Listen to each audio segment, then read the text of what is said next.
Welcome to our last webinar of the deep dive series for the 2022 contest. It's been an amazing year, and this one is going to be a great webinar to kind of bring us home. But before we get started with that, I want to give another plug for our 2022 Ocean Awareness Contest, which is open to students worldwide between the ages of 11 and 18. It's totally free to enter, and we have awards up to $1,500. We accept submissions in visual art, poetry, spoken word, creative writing, film, music, dance, interactive, and multimedia submissions. And the submission deadline this year is June 13th. So to put that in a little bit of perspective, not counting today, the deadline is 18 days away. So you definitely still have time to participate if you are interested.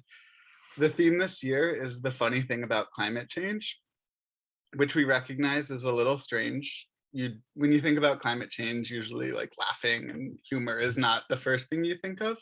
But we really want to get away from these doom and gloom narratives that we see a lot in climate change messaging. So our challenge to you is to use humor, use satire, use irony, use optimism to communicate about climate change in a fresh and interesting way.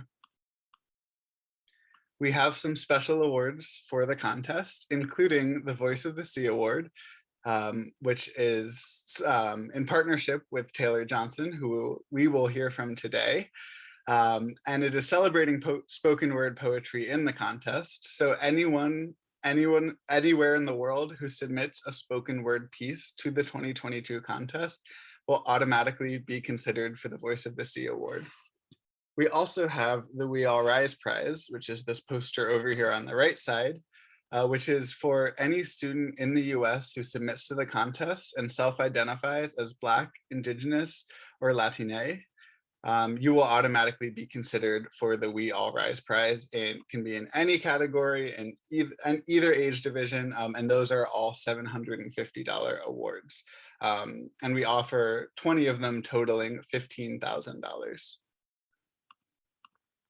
Now, to introduce our speakers for today, Tayllor Johnson is a poet, performer, writer, and educator who brings the adventure and beauty of finding self and sisterhood to life through education, creativity, activism, and community. As a poet and writer, she is committed to using art to give voice to the world's unspoken needs and guides others to discover and speak their truth and liberate themselves. In all she has done, is doing, and will do, she embodies her mission, which is to find new ways poetry can empower the voiceless, soothe the wounded, and disturb the status quo, setting us all on the path to freedom. Tayllor is the founder of Sisterhood, Verb, Inc., Bowseat's partner for the Voice of the Sea Award, and a poetry and spoken word judge in the Ocean Awareness Contest. Joining Tayllor is Nuan Ning Teioh, a high schooler whose family hails from the island of Penang in Malaysia. She spent her childhood summers by the beach and noticed that the shorelines were growing dirtier with each passing year, which inspired her to become passionate about preventing the impending climate catastrophe. She is an avid poet who received the Gold Award from Bowseat's Ocean Awareness Contest in 2020 with her awesome poem, Bright Pink Lipstick, and represented Malaysia in the Causeway Exchange Poetry Slam in 2019. She is eager to explore intersectional and diverse voices in the fight against climate change as both a poet and a member of the 2022 Future Blue Youth Council, where she is helping mentor youth projects in India and Mongolia. And also just want to say thank you for Nuan for waking up so early to be with us today. So just to give another quick outline, the webinar will kick off with a conversation between Tayllor and Nuan Ning, followed by spoken word performances by both. So please save any questions that you have for after the performances, and we will make sure to leave plenty of time. And with that, I will pass the mic over to Tayllor. Good morning, evening, afternoon to everyone who's been able to show up. Good morning. evening, noon, afternoon to everyone who's going to see this after. Again, my name is Tayllor Johnson. My pronouns are she, hers, and I want to welcome you into space. Thank you, Bowsy. Thank you, Eric. Thank you, Linda, who I see is on here, for creating this space for us to be in discourse with each other. Before we get started, as an activist and a person who holds space for others, I just want to come into the space and acknowledge that we have seen a lot of tragedy this week. And I do not want to pretend that that's not happening. And as an activist, I can't. And I think as writers and creators, we tap into something when we are trying to process what is going on. And I don't know about you, but I wrote I don't know how many poems last night, just trying to process everything. So I want to come in with a transparency, that we get to come as we are into this space, even if we're still processing, we're still grieving. As a community, when someone hurts, in my view, in my epistemology, when someone hurts, I hurt as well. And I can't pretend for myself that I can come into the space and put that aside, as an activist and as a writer. Okay. It's great to be here. Nuan, thank you for being here. Good morning. So I want to get started with my first question, which is, how did you get started with poetry? How did poetry find you? Or were you looking for it from the beginning? My story with poetry is probably less emotional than most. It's just that one day when I was in year 7, which is, I don't know what it is for like in American years, but I was like 13 or 12, my English teacher just coerced me into joining a poetry slam. I think they just needed to fill in the like required number of participants, so they had to grab a student and like put them in. And for whatever reason, she asked me to join. And after I took part in one, I decided to come back again. It's like you're being bitten by the bug, and you just have to keep coming back. So that's what happened to me. I had the same thing. It was spoken word, and my mom was like, "You need to do this." And I was like, "I don't like poetry. I don't want to do this." And then it's nice to see someone else who had that experience of like, you get bit by the bug and you're like, okay, I have to, my whole, life was changed after that. I had to have some more of it. And when you started writing, what were the kind of first poems that you were creating when you found this form of art? I think with poetry, you just naturally like move towards writing about things that are important to you. So the first one I wrote about who I was, the second one I wrote about an experience being bullied. So I think it's just like it, even though you don't look for poetry, in the end, I think it still has the same impact on everyone and it helps us, like you said, with Sisterhood, it helps us all heal and stuff. So that's the experience I got, yeah. Yes, samesies. I feel like in a way, poets all have that kind of connection. So how did I heard you say that, you know, and I agree, when we're starting to write poetry, what we're drawn to write to is what hits us in the heart. I know one of my first poems was about racism. And so how did advocacy get woven into your work as a poet? Would you consider yourself an activist or an advocate, or how did those things kind of mend and mix together? I wouldn't consider myself a full-on activist because I don't think I contribute enough to the community rather, but I definitely support and I do like all that I can to help. So I think like how I got involved was that I don't suppose most 12 or 13-year-olds think a lot about like the climate crisis or like, I wasn't fully aware about that, but I was lucky enough that one poetry slam or like one spoken word event there the theme was talking about climate change.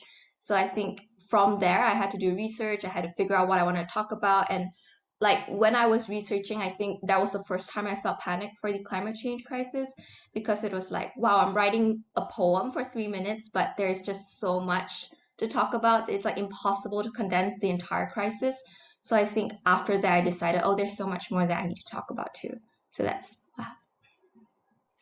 No, I totally can understand that. And for those who don't know, um, poetry performance and slam poetry are two different things. So poetry performance is performing a poem, while slam poetry is a competition. So you are scored, usually on spot with judges, sometimes at certain open mics. I don't know if you experience this one, where they'll pick the judges on spot, like in a crowd, and you're just like, all right, if you just showed up there, you might be able to be a judge. So what was your experience of starting out in slam? So my first spoken word event was slam, and it's probably a bit intimidating for the first try. Like, of course, you don't win anything on the first go, but I think I got lucky that it was a high school slam, so they didn't hold up the points to you like in your face. I think most slams just have the judges yell out your points right as soon as you finish your poem. So that's quite intimidating. But for my first slam, that didn't happen. So I was lucky enough after a slam, I talked to people, like we shared experiences and stuff. So I had a community right away as opposed to just being intimidated. But yeah. Oh, I love that. And I wish more slams did that, especially if it's your first time. So I've heard you speak to how kind of you got into poetry, and then you were writing about climate change, and you said that this was the first time you panicked about it. What about climate change had you concerned the most in your research? A lot of it really, but when I really just started out, it was the like statistics for the point of no return for like carbon emissions. When I researched it, it said 7 years in like a Guardian article, and I was like counting the years. Oh, in 7 years, how old will I be? And it's really terrifying because in 7 years, I'll still be in university when I counted it back then. But then recently, I did like more research about like corporations and climate change, and it's just like they have so much wealth, they have so much money. It's like, can we really do anything? And of course, we can do things, but the statistics just make it feel very overwhelming. Nuan, I think you brought up a really valid point, and I'm very interested to see what other people's thoughts and questions are about this. I've been kind of battling with this as well. How much is it, we need to keep recycling, and how much is it these corporations need to be held accountable? And I think in looking at climate change differently, or seeing it through a different lens, you bring up a valid point. There is stuff that we can do, but these corporations are doing so much damage. It's Yeah. hard to even fathom what they're doing. Like the numbers are just so massive. Like it says like billions of tons, and it's like I don't even know how much that is. Like that's so much. Right, right. So Yeah. I'm getting a yeah. little stressed out just hearing about the statistic. It's so much. And what about your environment, where you live, your culture, and your community inspire your work or your poems? So in my community, I think like I was always inspired by poets in Malaysia. So I just went to spoken word events, and of course you can Google and you can like watch things on YouTube, but it just is different seeing somebody in person giving a poem. But I think like I don't know, the in Malaysia supposedly like we use Kuala Lumpur as a metaphor quite a lot. So our metropolis city, the main city, we do talk about that a lot. And in relation to that, we also talk a lot about like the government in our country. We had like, political crises a few years ago, and I think like we talk about democracy quite a bit here too. Mm. And I think I did get lucky because my dad works in or has worked in some recycling paper business and things. So like in my life, I've always been like, we always have like a bin specifically for recycling for like as long as I can remember. So there's that. Oh, nice. So it's always that consciousness or awareness has always been a part of your experience. Like even subconsciously, even if you don't know this is for the planet, like you still do it. Exactly, exactly. And in terms of living on, I think Eric mentioned you live on an island. How does that affect your relationship to water, and how does that affect your creativity, as someone who does not live on an island? I think it just puts you like in a closer vantage point to all of the problems. Like for Hmm. us, I suppose like we would never run out of water, like because we are literally surrounded by it. So I guess like the limitations of water is like less present because we just process water all the time. But Hmm. um like where the water comes from, like the lakes, like the beaches, we have a lot of it. Like literally everywhere you go, there's a river somewhere, there's a lake somewhere. So I guess it just makes you feel more disgusted for the like pollution because I've not seen a clear stream in a very long time. It's always Hmm. muddy, it's always dirty. Yeah.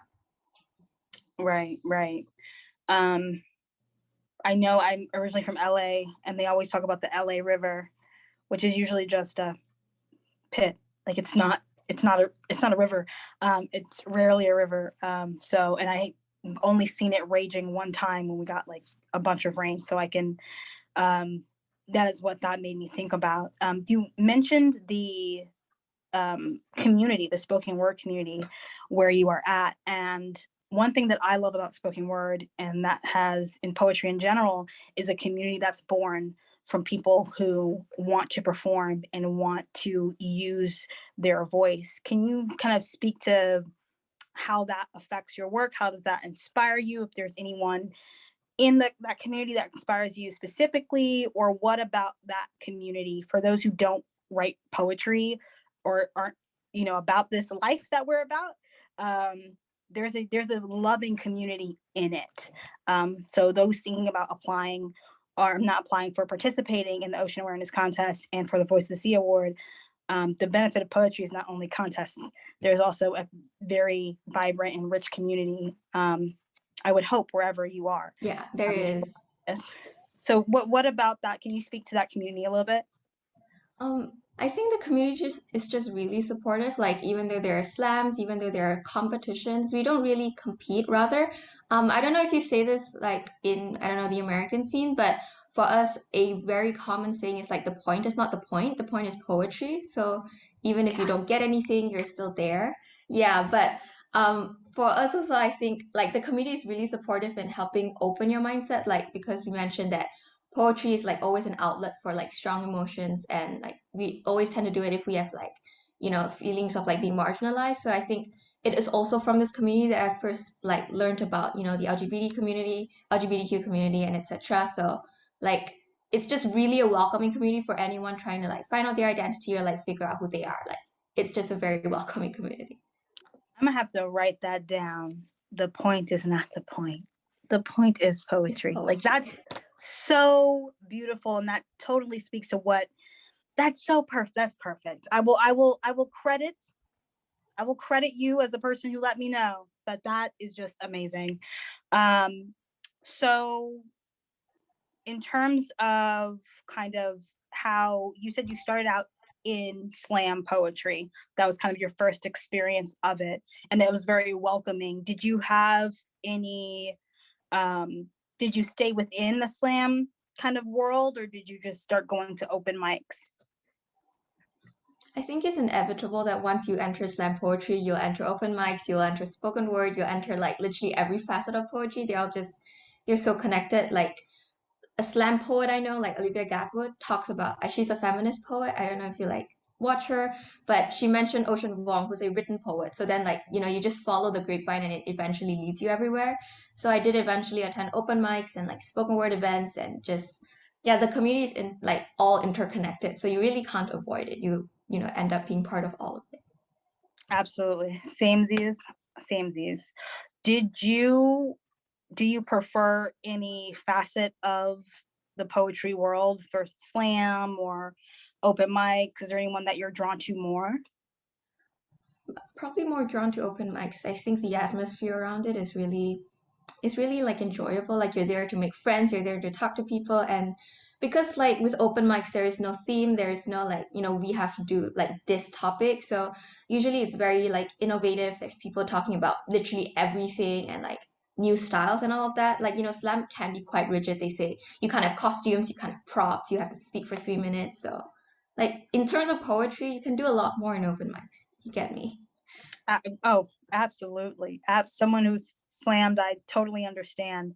And that's again to people who are seeing this later, or people who are thinking about poetry or wondering about it.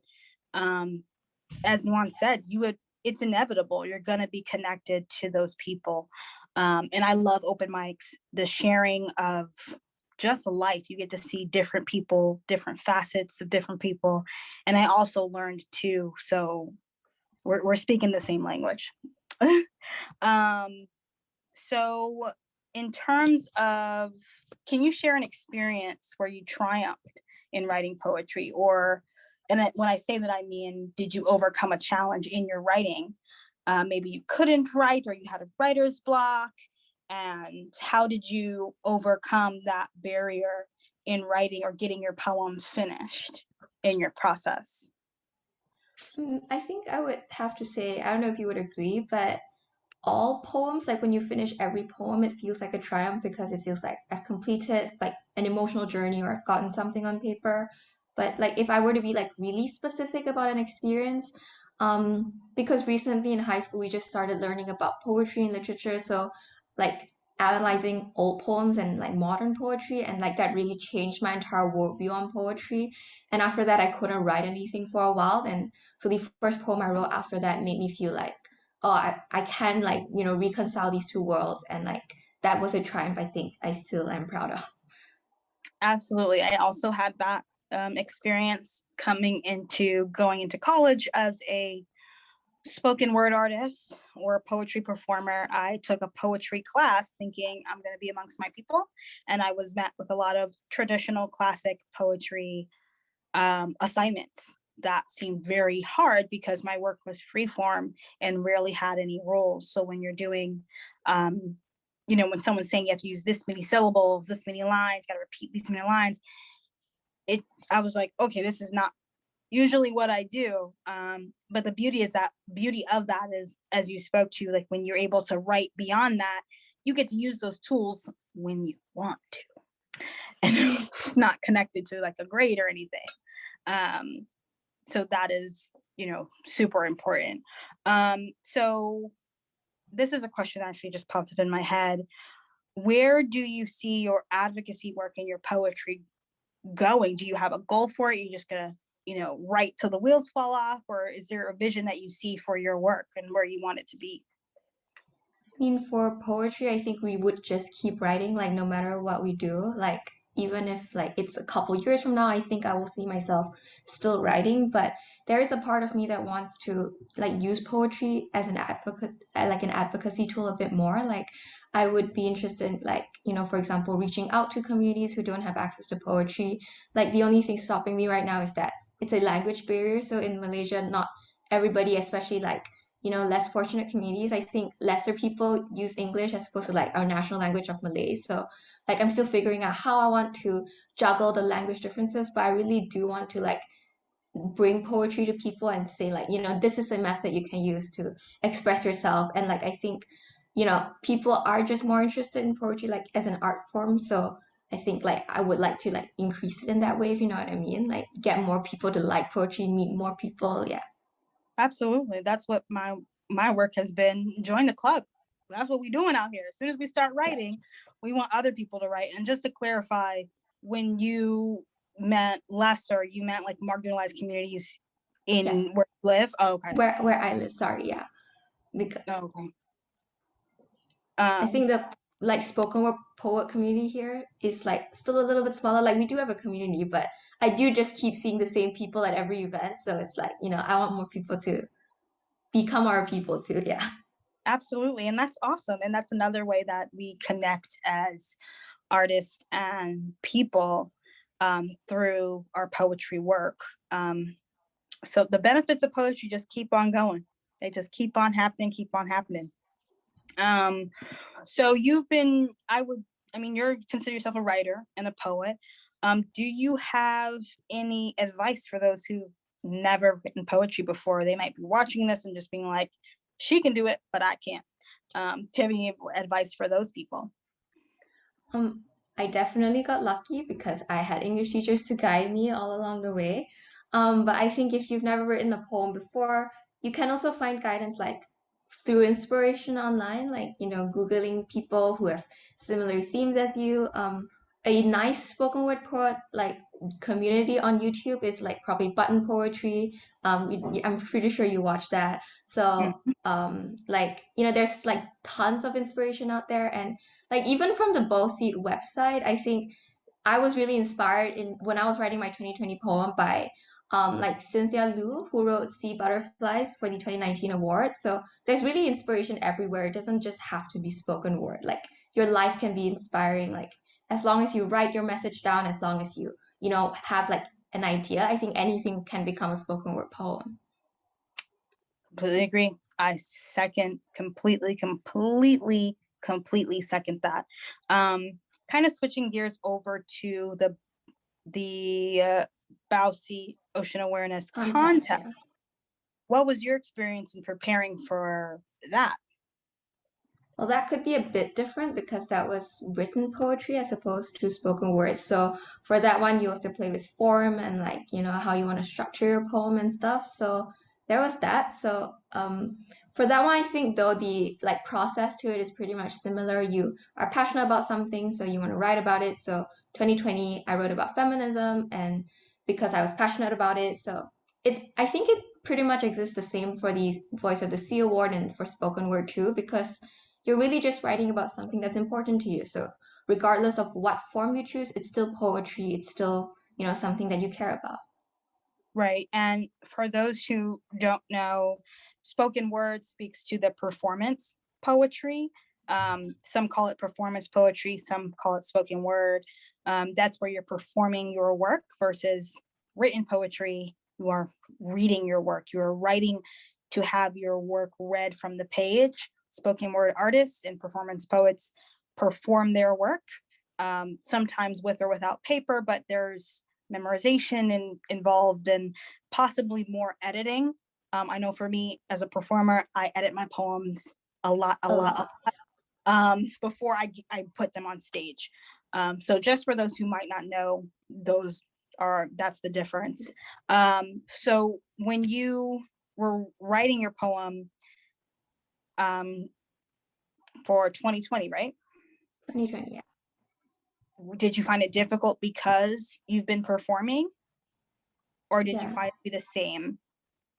That was probably my first like proper written poem. Like, so it was quite different for me. It was like, quite a stretch. So I think the only difficulty about that was that I didn't really know how I wanted to structure my poem. I didn't know what form to use because, with spoken word, it's a bit more like flexible since people aren't really seeing the form. So for that one, I think that was just like the hurdle I had to overcome. But other than that, I think written poetry also like has its own things that can't be expressed through spoken words. So like you can use italics, you can use, punctuation deliberately. So there's all of that too. I think it just like whichever like category you take part in just depends on, what tools you want to use and which you feel more comfortable being at your disposal. Yeah. Absolutely, I completely agree. There is, as you spoke to, there is something to gain in a sweetness and a gift in written and performance poetry. Like you said, the italics. I can't do italics in performance. I can emphasize. That's a different type of italics. Yeah. But in both worlds, there is something amazing. And I also had the transition into writing. It was almost like there was like more options because I can separate stanzas. I can have a word all the way on the other side of the page, and there's like meaning in all of that. So I love both. I love it all, to be fair. Do you have any advice for people specific to the contest, for those who are considering the contest? They might be working on their poems right now. What advice do you have for them? I think for the contest specifically, I would say perhaps the message is important. You have to know why you are writing, as opposed to like, when we look at like classical poetry, sometimes they just go around in circles. It's a really beautiful piece, but there isn't like a very central idea they want to talk about. But for the contest, I think we can also bring back the point is not the point is poetry. Like for the Voice of the Sea Award, it's, about the spoken word, it's about, like the performance. It's not about whether or not you can score 10 points or 100 points with this poem. So, as long as you are passionate about it, I think the passion will come through and like we will get what you're talking about since, we're all like, this is our people, right? As you mentioned. Right. Exactly. And one question in regards to this year's theme, what did you think about this year's theme, or what were your thoughts when you heard about this year's theme for the Bao Sea Ocean Awareness Contest?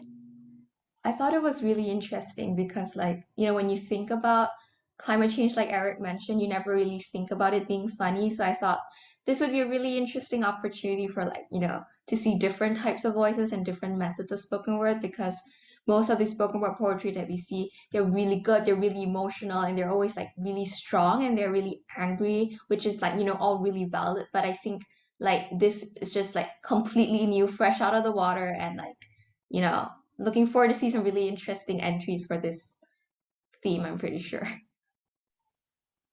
Same. I'm very excited to see what comes out. And I agree that a lot of the narrative can be it can induce that feeling that you were speaking about like, oof, this is what's happening. How old am I going to be? How much time do we have? Like, I've had those moments myself.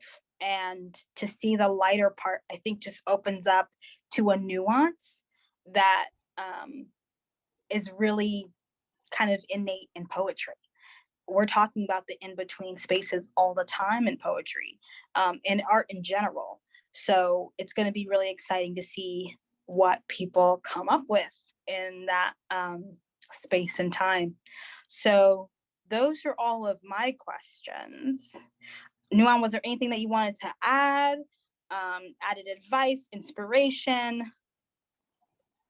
Not particularly, just if you're new to spoken word poetry, I'm sure you can look at, like, I'm sure you've heard of Sarah Kay, like, and from there, your YouTube will do all the magic for you. They'll recommend you new poets, new ideas. So, you can just start from anywhere. And yeah, I'm pretty sure you will find the community as it finds you eventually.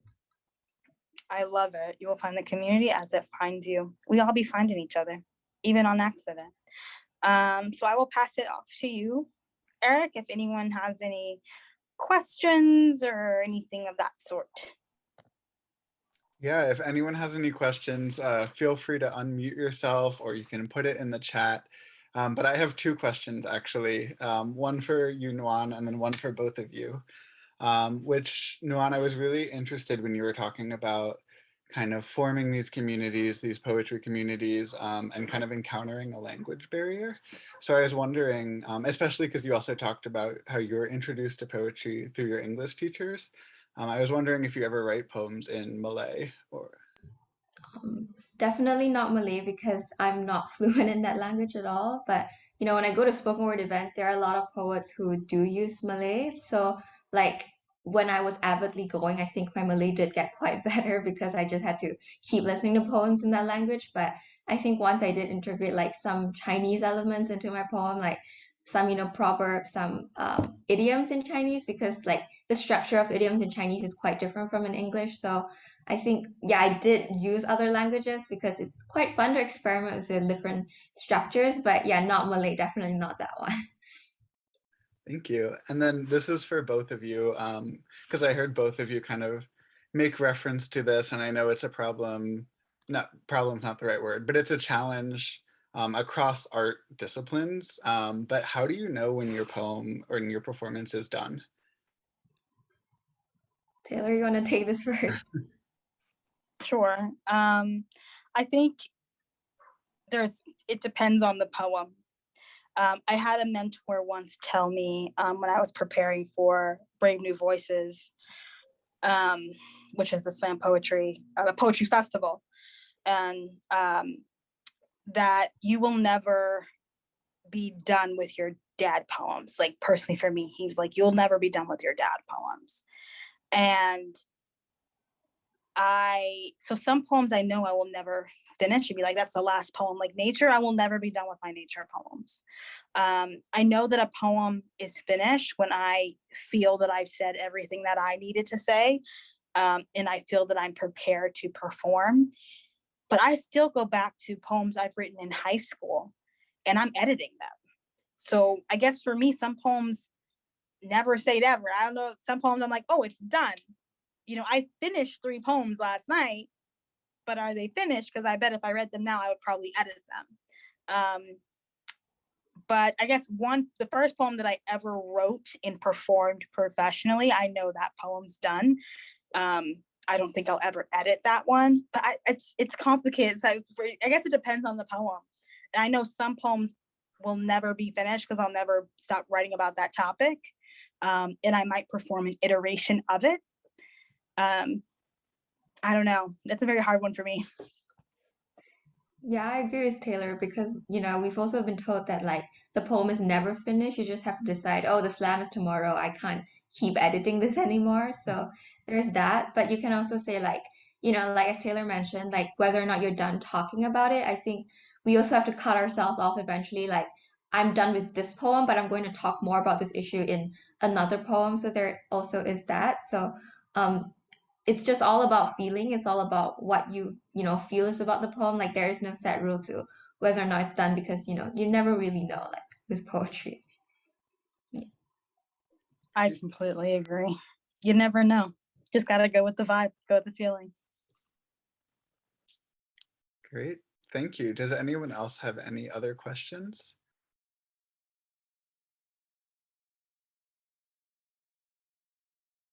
If not, I think both Taylor and Nuan have spoken word pieces prepared that they're going to perform for us. And if anyone has any questions that pop up, we can talk about those after this, but I don't know who wants to go first. I won't put anyone on the spot, so. I was gonna say, Nuan, if you wanted to go first, since we are, speaking to you and you are our featured guest. Okay, yeah, sure, I can go first. I have one poem and I wrote it a while ago. I think it's mostly about like cooperation in the COVID era. So I'm not gonna do anything like dramatic because, like it's a bit complicated with the camera and everything. So I think I'll just sit here and here's my poem. Yeah. All right. The poem's title, Four Reasons Why We Should All Endeavor to Become Blackbirds. Number one, their wings pitch black with feathers of flight, crafted from the shadows, born out of darkness, and yet they remember how to soar. Engraving their names among the clouds, they know what it's like, in spite of boundless adversity, how to reach higher heights, set their eyes on sights from a view we may never see. Two, their bones light enough to lift them airborne, carry nothing but the desire to grow, go further still, constantly looking toward the sky, looking to thrive. Three, their hearts at rest beat 7 times faster than the heart of a human being. It is no wonder then this muscle of theirs has strength beyond our comprehension. They know of a love we are blind to, a warmth we refuse to see. Once, while bird watching in the countryside, we caught sight of a river of blackbirds. For 20 minutes whole, we could see nothing but darkness. As the beating of wings clouded the horizon, a feathery flock uniting for safety, protecting millions. 30% of birds present were not blackbirds at all, yet how quickly the blackbirds offered their protection, even to those whose feathers differed from their own, whose chirps were foreign. When it mattered most, they could push their differences aside for survival. We might fear them now, their dark wings, beady eyes, brand them the omens of death. Blackbirds, as if their presence spells disaster, but it is we who are the harbingers of death. It is our actions that spell demise over and over again. It is in watching them thrive that we become aware how we seem incapable of expending even the minutest morsels of kindness that even symbols of death can scrape together, become aware of how desperately we can only thrive together. When it mattered most, we refused to pull ourselves together, pushed aside those who look different, discoursed about vaccines with misinformation and deceit, nations with their pockets lined in gold, lined their cupboards with vaccines, holding enough elixir to save their population 6 times over, while the rest of us competed in bidding wars over the remaining shipments. 4. Blackbirds flock in formation, learn to draft off each other's flapping, whittling down wind resistance until they all soar a little easier. We too can draft off each other's recovering economies, each nation a blackbird in this flocking formation headed toward recovery. Instead, we've insisted on staying isolated, insisted on letting these boundaries blind our sight, halt our humanity, so the heights from the bird's view are sights we may never see, peaks we may never reach because we were too selfish to reach out to someone who may not look like us, but is a blackbird heart beating all the same. We've clipped our wings to the politics of capitalism, let prejudice and competition supersede empathy. It is impossible for us to take flight. Yeah, thank you. That's it. Yes, all the snaps. All the snaps. Thank you so much. That was great. And that image of the blackbird, I was able to see it through so many different lenses through your poem. So my question to you before I start, just because I had a question and we're in this space, what made you choose a list poem for it? I think there was just so much to talk about. Like, I couldn't centralize it on one thing. So I decided I'll just talk about all of it and I'll pick like one image to tie it all together. And it just so happened to be the blackbird. Amazing, amazing. Again, the tools that I learned in writing, tools that we learn in writing, the list poem actually also transfer over to performance. Spoken word, yeah. It's really interchangeable. You can do whatever, yeah. It's the beauty of it. So you inspired me to share a poem that I think I might have shared before. My poem is called A Misguided Eulogy. You gave me anger, the disappointed mother on her deathbed. You gave me pity, images of choking, clawing for mercy with nothing but my inevitable end looming over me. You gave me vengeful, a self-righteous force of nature smiling at the destruction and death, laughing as the dust settles. I give it back, all of it. I give it back to you because it is yours. The mirage that's inspired you, the dying ocean holding on against all odds, is not I, but you. The cries from accelerated extermination, you write your own eulogies every time you mourn me. A farewell from an unbalanced checkbook. I give it back to you, and I will always give it back to you, as the waves do. Kissing your feet with sweet goodbyes, know that you don't have to cry for me, for I am not the one who is dying. Thank you. I was inspired because of I'm reminded of that slam fire, and that's one of the things I was attracted to, is that you come with the fire. Sometimes, at least in the slam, when I participated in Brave New Voices, it was like the fire, like the stage was on fire, the mic was on fire, and that was always something that was said. And Nuan, you brought the fire. So I was like, I got to come with the fire because the fire has been brought. An added thing, like for those who've not heard of Brave New Voices, I was also inspired by a lot of that poetry when I was starting out. So a lot of videos from that is on YouTube. So like, yeah, you can check it out. Good old Brave New Voices. I represented Los Angeles in 2010. And I love my BNB peoples. So yes, please check out all Brave New Voices years. You are guaranteed to cry, laugh, and want to write. Great. Well, thank you both for sharing Thank you both for sharing. Those are both really awesome, incredible poems. I do want to give some space if anyone does have any final questions or anything like that, and I will put up ways to kind of keep in touch with Tayllor. Her Instagram here is Sisterhood Verb, and her website is sisterhoodverb.com. And Nuan, as a future Blue Youth Council member, you can keep up with her activities and the rest of the activities of the council at this Instagram account, future.blue.youthcouncil. And we also encourage you to follow the Bow Seat social media accounts, which is @FromTheBowSeat across platforms. Otherwise, thank you all for joining us. Thank you, Tayllor and Nuan, both for sharing your journeys as spoken word artists, sharing your poetry with us. We really appreciate it. It's definitely, I can speak for myself, opened me up to a world that I really have no experience in, and I really appreciate hearing from both of you. Thank you so much for having me. Thank you. I look forward to reading amazing entries later on. So thank you all for being here.